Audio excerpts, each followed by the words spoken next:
Many issues are important in today's day and age, but the most important issue revolves around hunger. The issue goes past food production. International food prices have risen, making it more difficult for the poor to afford basic nutritional substances. While Western countries view a solution through a lens of sustainability, a long lasting solution is much more complex. The solution to this issue is not to make food more sustainable, but instead to make it more affordable, accessible, and advanced. Currently, the United States contributes to the hunger epidemic by negatively controlling their exported foods. According to the president of the World Bank, Robert Zoellick, these high prices that the U.S. charges for exported foods are damaging in countries where not many people are able to afford it.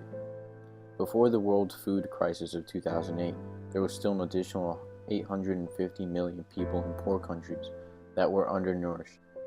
Primarily African and South Asian small farmers or laborers are mostly harshly affected by lack of food. In Africa, farmers struggle to reach marketplaces due to lack of all-weather roads. All-weather roads prevent vehicles from hydroplaning when it rains. To make matters worse, farmers are less productive due to their lack of advancements in agricultural technology. With high transportation costs, these farmers are left without much choice but to sell their food locally or to produce through subsistence farming. Despite the farmers' hard work on their respective farms, individuals and their families are still malnourished due to their lack of income to pay for steep food costs. Without the support of outside sources, these individuals are unable to feed themselves and usually do not have enough crops to make a profit. The Program for Infrastructure Development in Africa plans to create and expand on already existing roads throughout the continent. Their goal is to take the existing 10,000-kilometer roads and upgrade them to eventually make them between 60,000 to 100,000 kilometers long. These roads are being built with the hopes of creating more jobs and increasing trade. Farmers are directly impacted by the roads, as they will decrease the amount of time and effort needed to travel to larger cities. The Program for Infrastructure and Development has calculated that if these roads are built, a farmer's crop output would reach 145% more than what was previously possible. This is due to easier access to tools and fertilizers. Although we are concerned with the idea that we don't have enough food to feed people, that number is growing exponentially. According to the Food and Agriculture Organization of the United Nations, it is predicted that by the year 2050, the world's population would reach 9.1 billion people. To avoid this predicament, the organizations claim that productivity must accelerate to reduce the possibility of mass hunger. Production would have to increase by 70% in order to meet the demands of the projected 2 billion people living in Africa by this time. Africa's problems don't end there. Deforestation is also a severe issue for farmers. This, combined with outdated farming techniques, contributes to farmers' small yields.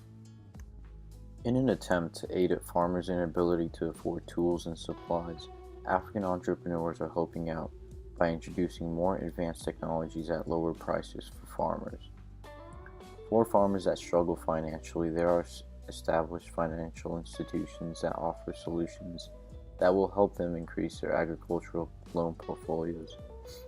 Since 2009, there have been model designs that have been quite impactful in West Africa.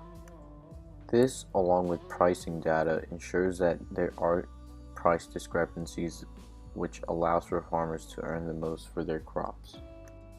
By investing in advancements in agriculture, there is a possibility of ending the suffering of many people on a global scale.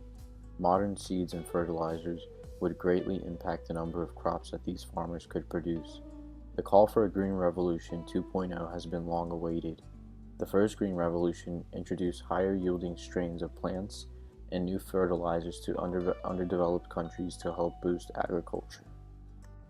This can be accomplished again if the advancements used in Western countries are applied in countries that need additional support. Within a few years of adopting the Green Revolution's methods, a country living in poverty can go from importing food aid to making food exports to other countries and improving their own economy. Through further assistance of organizations around the globe, hunger is being eased little by little. Creating safe and stable roads for transportation in underdeveloped countries is essential for advancement. Another green revolution in these countries will be impactful for the people there. However, with every good result from trying to alleviate world hunger comes adverse side effects. The amount of money that will be required to have any effect on the topic of hunger is extravagant. With hard work and individuals eager to help the cause, there will be major improvements to the countries that are in need.